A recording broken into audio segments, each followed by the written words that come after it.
So here's my point. When you look at civics data, civics, if you're not familiar, they're a polling organization that have a massive map, a time spread going back like 5 years of all these different issues. You can see that independent voters, people who are unaffiliated, right now overwhelmingly agree with the right. When it comes to issues of the economy, when it comes to issues of job, presidential performance, when it comes to Black Lives Matter. But you know why that is, right? Why is that? Because there are no independent voters in America anymore. It's only about 7%. Oh, I think the last one is at 4%. Like, so lots of people on the right call themselves independent, but when if you talk about like voting behavior, like people who actually shift, like vote Democrat sometimes and vote Republican sometimes, that percentage in America is negligible. It's always been negligible. Yes, that's true. And independent voters have always somewhat leaned Democrat. Republicans would win if they could convince just enough to move over the other side. Republicans call themselves independent on a much higher level. That's why that number is that way. But what we're seeing now with Pew data is that there's a specific graph showing hyperpolarization, and you have a larger portion of Democrats becoming Republican, independents becoming Republican, than the inverse. So here's what I see. I see my views mostly unchanged on principle, save the Second Amendment. Since in the past several years, I went from moderate to we should respect people's rights, but maybe have some gun control. Now I'm just outright, you got to change the Constitution before you can do any of this stuff. Second Amendment is Second Amendment. That's Chapter 5. So, but you know, to have in this country people who are uninformed on policy or a specific industry try to regulate it and then fail repeatedly. That's exactly why one of the reasons my positions on this changed. Right. So when I say something I see what you mean. But so let me explain the complementary radicalization. Please. It's not that my positions have become far right. It's not that my positions have become increasingly conservative. Nope. I've always been pro-choice for much the same. In fact, I used to be further left when I was 18. Then I became fairly liberal, and I've remained there, save gun rights. I became a little bit more libertarian. The issue is that the other side is increasingly becoming authoritarian. The left is increasingly embracing insane tactics that are destabilizing the system. And then, of course, I do watch the right respond in turn. Now, this is a storm. There is no way out of it. But I'll be damned if I'm going to give up my principles to try and negotiate with psychopaths.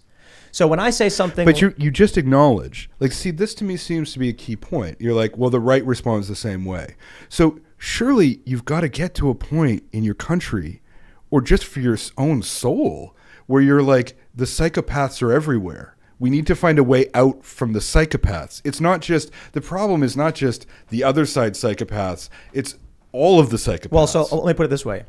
If a guy comes into if I'm in the middle of a field and I watch two guys and one guy's like hanging out with this kid and they're playing catch, and then some dude in a black mask walks up and punches him in the back of the head.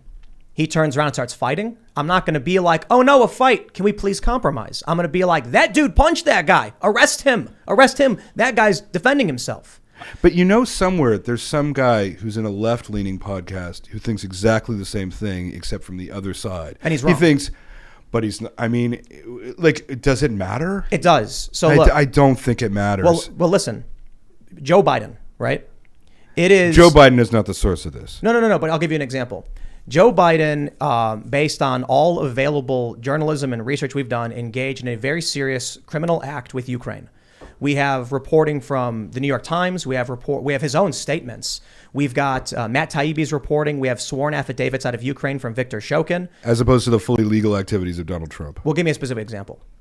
Of Donald Trump's illegal. I mean, he's about to be charged. Don't make the mistake of creating false binaries. Biden and Trump have nothing to do with each other. I'm specifically citing Joe Biden taking a very specific action with respect to Ukraine that any reasonable person can look at the journalism coming out of this and be like, wow, what he did there.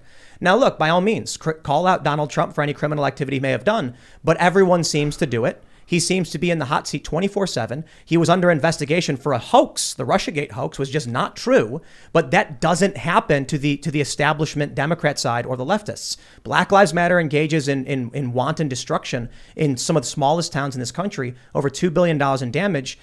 And your perspective is the right is more dangerous. It's not really my perspective. I would say that would be the general perspective of experts on civil war and the conditions of the United States. I mean, those are the models that I'm working from, right? But I would say, surely you can see that these sides, that each side has a case. and that the problem here is not that what has happened, but the fact that there's no way for anyone. Democracies only work if you lose, the other side is still valid, right? Like that. Those are the conditions. Those are the conditions of democracy. And so that, like, what you're saying to me is what I hear is that that's no longer possible, and that's really what the book is about, and that is like I'm imploring you as a neighbor. This is a book written out of love. This is not a book written out of contempt for the United States. This is a book written out of profound love for the United States. This is someone who I've lived in the United States. I've worked there. I have a lot of American friends. I have my Trump voting cousin in Seattle. I feel I think Canada has a kinship relationship with America, where we're, Northrop Frye, the great Canadian literary critic, said that a Canadian is an American who rejects the revolution. And I think that's largely true, right? Quebec was asked. They said no. They said no, very close though. The other thing is, we almost took Montreal in 1812. No, you had the worst general in the world. You had the terrible general in 1812. The real danger was 1860. But where was I? I now completely lost my train of thought. My point though is that, like, as someone who is concerned for your country and as someone who wants you to have a stable country, like, you are going to have to get to a point where you either come to some kind of divorce, which seems to me like when a marriage reaches the point that the United States is at, you'd sit the kids down and say, like, it's over. But that will lead to violence. Well, I don't think there's a way to avoid violence at this point. The question is, how do we get out of it? Let me ask you a question. Stop focusing on the psychopaths and start focusing on what's causing psychopathy. Because if you try and wipe out the psychopaths, they're just going to keep appearing. Exactly. It's like trying to drown a vampire in blood. But let me ask you then. You want to end the conflict? Okay. What I want is for America to survive as a democracy. All right. So that is what I want, very specifically. How do you feel about your healthcare system in Canada? I love it. Okay, get rid of that and go fully private, and we got a deal. Yeah. No. No. You have to compromise with me. Right. Will you give up your state fund, your state? That's a fair point. That's fair. I'm sitting here. I see what you mean. I'm sitting here with people telling me that. I'm going to go right into the stereotype for everybody who's listening. I come from a second generation mixed race family. Okay. They fought in my grandparents were forced to flee numerous states because it was illegal to cohabitate and to have kids. This is something my family experienced. I grow up, once again, with my mom, who's mixed race, marrying a white guy and having a second generation mixed race family. And I genuinely believed when I was a kid, growing up in Chicago, like we had come to this position where we recognized race was less important. Martin Luther King Jr.'s dream. It didn't matter what I was or my Latino friend or my Asian friend. We were all just friends in the neighborhood. And then I got to experience critical race theory. And these people looked me in the eyes and said, I don't know what you are, so you're not allowed to be in any of these groups. But all the white people go there, the black people go there, the Asians go there, and the Mexicans go there. That's what they did at Occupy Wall Street. They were called spokes, the Spokes Council. And they said there were working groups and there were caucuses. And the caucuses were race-based and gender-based. And so they quite literally said, if you want to vote on how we spend money, all the black people have to go in the group of black people and decide how black people want money spent. And I said, that's insane. And I will fight against that tooth and nail because my family experienced this. In this past election in California, they tried to repeal their civil rights amendment from their constitution. I ask you, you say that we've got to come to this position where we come together. Would you be willing to allow a bunch of white people in a majority white state to discriminate against black people in the name of peace? I don't think I'm going to be faced with that question, and certainly the world is perplexing to me enough without what ifs. But I'd actually like to ask you a question because I don't know the answer to this, even after I spent 5 years writing this thing. Like, how do you think this is going to end? I've heard you say there's going to be a civil war. I think we're in a civil war.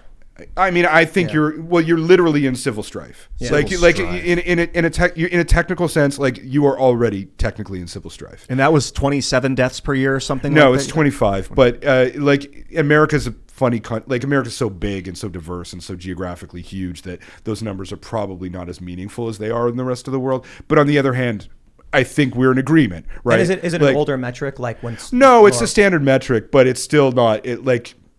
America's different, right? Like America's a very different place. Like I don't think America's an exception. I don't think the laws of political gravity don't apply to the United States. But when you're applying these standards, it's just a little more complicated than it would be for Canada, right? But on the other hand, like how do you actually? So you think that? Do you think political violence is going to become normalized? That there's just going to be a lot more assassination? Do you think there's going to be street fights? All of those things. I can't foresee a scenario in one of the problems here is that by 2040, 50% of the country will control 85% of the Senate. Right. So this is classic anocracy. So, civil wars tend to happen civil wars don't happen in full democracies like Denmark, and they don't happen in autocracies like Russia. They happen when there's in the gray area, right? In this area where it's unclear whether it's democracy or autocracy. So do you think, I can't foresee a scenario where there will be an uncontested election ever in the United States? Oh, you're completely correct. I mean, going back to since Gore and Bush. It's just been, and even then you still had some degree of strife and insanity with previous elections, but it was really bad starting then. There's a bunch of different ways I see this. I don't think the right wants to control the left, but the left does want to control the right. So the right wants to control the country. I disagree.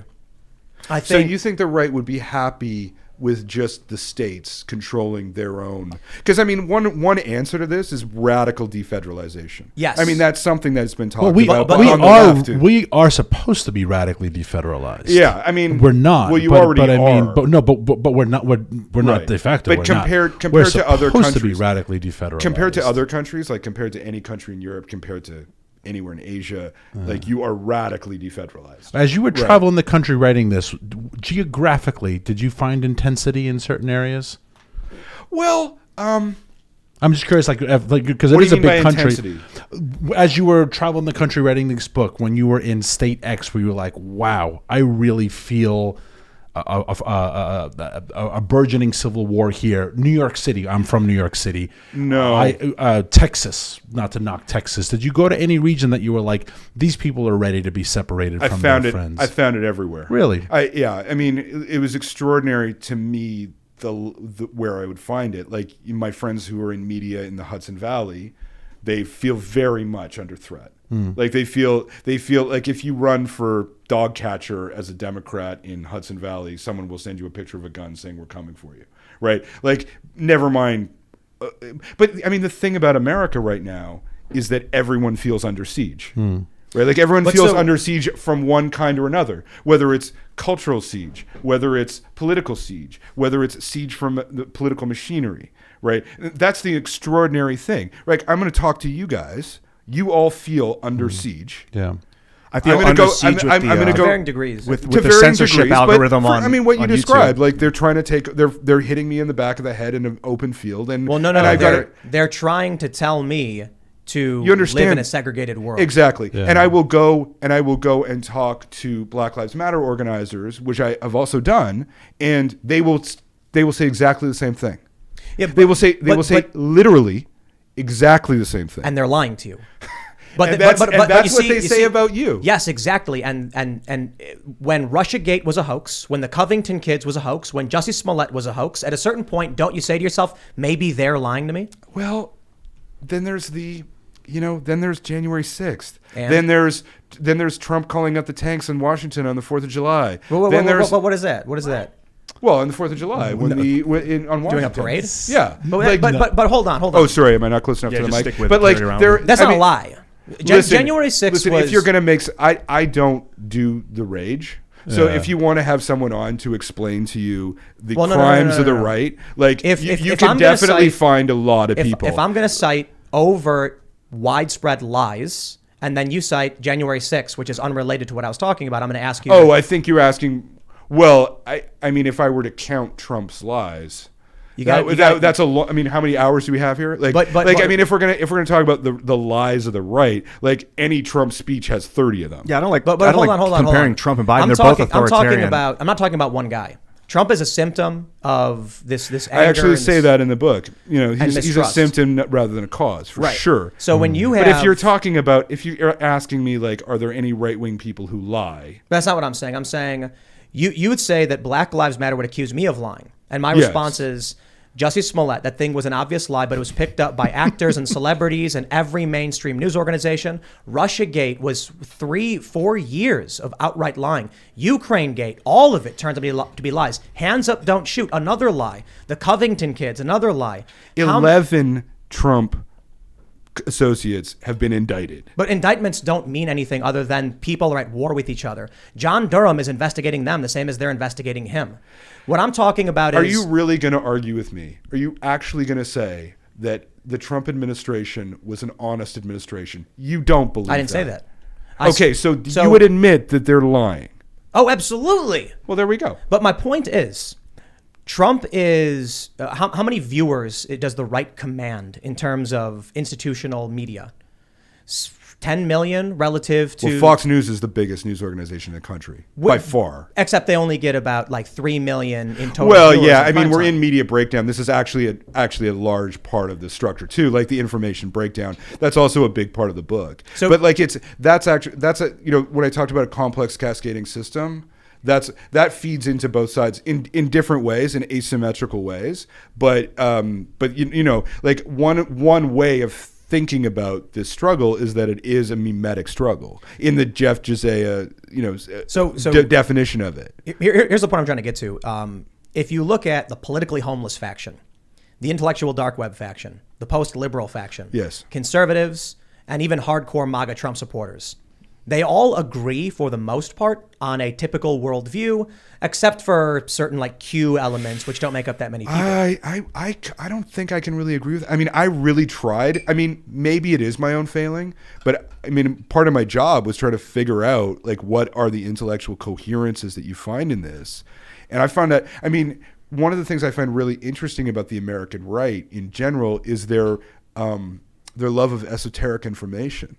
Right, like an esoteric knowledge, where like something becomes more valuable because it's less believed. What's an example of that, if you have one? Well, QAnon would be like the ultimate example, but where it's like not prominent. I mean, you have QAnon is pretty powerful. I mean, there's 50 people going to run in 2022 who are QAnon. But what does that supporters. mean? Well, 50 members of the Republican Party support QAnon. They're going to run in 2022. Here's the issue I think you might have. We've had Marjorie Taylor Greene on the show. Yeah. And she's rejected all of that stuff. So when you don't actually... space lasers and so on. That's not true, actually. That's fake. That's a lie. Right? So if you base your perception off a faction that is lying to you nonstop, of course you're going to believe, well, both sides must be bad. Do you not understand that I've had this exact conversation with people on the left? And I've actually stated exactly this in 100+ shows of this, that the reason civil war, in my opinion, is inevitable is because you have two sides both saying, I'm right. I'll give you an example, a riddle. You may have heard this one. This will be fun for all the kids at home. Don't tell me. I want to guess. You come across, you're walking down a road, and you come to a fork in the road, and you see there's two paths, and you know that one road will lead you to imminent death, and one road will lead you to safety. There are two men standing on each side. Oh yes, the old one. And how do you know? Yeah. One always tells the truth. One always tells a lie. I know this one. How do you know? I heard it differently. Which road is the right path to take? What is it? Oh God, I know it. You ask. Well, I've heard it as I've heard it as heaven and hell. Yeah. Where the angel always tells the truth and the devil always tells a lie. And you ask the devil. No. You ask the angel, is the other one a devil? You don't know which one is which. Shit, I can't remember. Oh. That's fine. You want me to give you the answer? Yeah, I can't remember it. I've heard it before. You ask either one of them what the other would say. Right. And then take the opposite path. Take the opposite path. Yeah. So the issue here is there is obviously a more complex system of variables here. Well, that's my point. But right, like that's actually a really good way of putting it. So if that's the condition where one's the angel and one's the devil, and you don't know which one is right, like surely we have to come up with something more clever than the other side's wrong. I suppose the issue is the reason I use the Biden example is because if you were to ask the average journalist in this country, did Joe Biden engage in a quid pro quo in Ukraine? They will tell you no. But the actual answer is yes, he did. I think journalists actually are pretty complicated. I mean, I know a lot of them. You know, as I said, I'm a freelance writer, so one of the advantages I have is that I go into a lot of shops. I'm like a stray cat. Like, I go into the Wall Street Journal and the New York Times and the New Yorker, the Atlantic, and so on. Like, and I would say that the general opinion that the American media are all the same, that's not necessarily true. What is true is that people who went to Ivy League schools tend to have a very similar outlook on life. These organizations, most of them are in New York, or they tend to be in big cities where they're surrounded by like-minded people. I would say they're only, as far as I know, they're only in New York, Washington, and L.A. But let me ask you to, because I think the best example is the Biden thing. Were you aware that Joe Biden engaged in a criminal quid pro quo? I'm not sure I would define it that way, but also I'm not sure I have that whole story. So this and you know, when I don't, like, there's a lot of things. Why don't you? You know, I was with a bunch of, well, there was a bunch of, I was at a cottage with these friends I have who are in their 80s, and one guy told me they were all giving me life advice, and this old dude said, you know, one of the most important things in life is to know you don't have to have an opinion on everything. You don't have to think I know the answer to X when you don't. And so I actually go through life not knowing the answer to almost everything. And so when I write books, what I try and do is figure out exactly what I do know. And also be clear about where I got my knowledge. Let me ask you, though. I don't, like, what happened with Biden in the Ukraine, I don't know. Shouldn't you, though? I mean, if you're writing about a civil war and there have been accusations made against Donald Trump in terms of a quid pro quo. Well, Donald Trump does not figure in this book. Well, like neither does Biden. Like, to me, honestly, horse race politics, irrelevant. Yeah. Like horse race, like what Marjorie Taylor Greene said, what Ted Cruz said today, irrelevant. Like, the structural problems that the United States faces are so profound that all of the politics, to me, that consumes everything is all irrelevant. Like, it really, really does not matter. The reason I bring it up is just to try and set like a baseline. So I started covering Occupy Wall Street. I'd been an activist in my younger years. I worked for nonprofits. I go to Occupy Wall Street. I start documenting things. And I say, I just want to show people what's happening. I end up getting a job at Vice and being the founding member of Vice News. Where I'm doing on-the-ground reporting in Ukraine and Brazil and Venezuela. And then from there, I went and joined ABC Univision's joint venture, once again, trying to do news. But that's where they got hyperpolarized. Within 6 months of me being there, they said, we're far left. That's our pitch. Right. We are targeting progressive young people. Oh, as a freelancer, you think I don't see that? But so institutions all the time that I'm part of suddenly become hyperpolarized. But it's always to the left. Well, what institutions? Yes, no, that you're fair. That's fair. So they almost always go hyperpolarized left. That's true. So here's, and then they immediately die. Like, that's the other thing. Vice's evaluation. Right. Like they go. That's one of my points about the left is, like, once an institution becomes woke, it almost immediately starts. That's dying. my fear about the Federal Reserve, man. I want to make this point. Slow. So I'm sorry. Yeah, I'm sorry. I don't mean to interrupt. No, I know. I'm talking a lot this one, but I do want to make this point is that as a baseline, I've been reading the news and doing the research and the fact checking on all of these stories, and it's come to a point where the right tends to be correct on these things, and the left goes off into Wally World every time. Ukraine Gate being a really great example of the corporate press, the establishment Democrats, and the left all lying about what Joe Biden did with respect to Ukraine, when more and more reporting keeps coming up proving he actually did this, even based on the mainstream media's own previous reporting, say from Politico. Politico publishes a story, as does the New York Times, that Ukrainians meddled in the 2016 election in an effort to help Democrats. Not that the Ukrainian government did, but that elements of, higher-ranking officials in Ukraine did. A court even ruled this in Ukraine. Joe Biden engages in a quid pro quo where he brags about it on camera. But if you come out and say that, you're called right-wing. They say it's fake news, you're lying, and it's not true. I live in a world based on, do you have sources for that? Just the other night, we got reporting that the person who tried to assassinate the Democrat was a BLM activist. And I said, no. We are not. That is a rumor. It is not confirmed until we can get official confirmation on this story.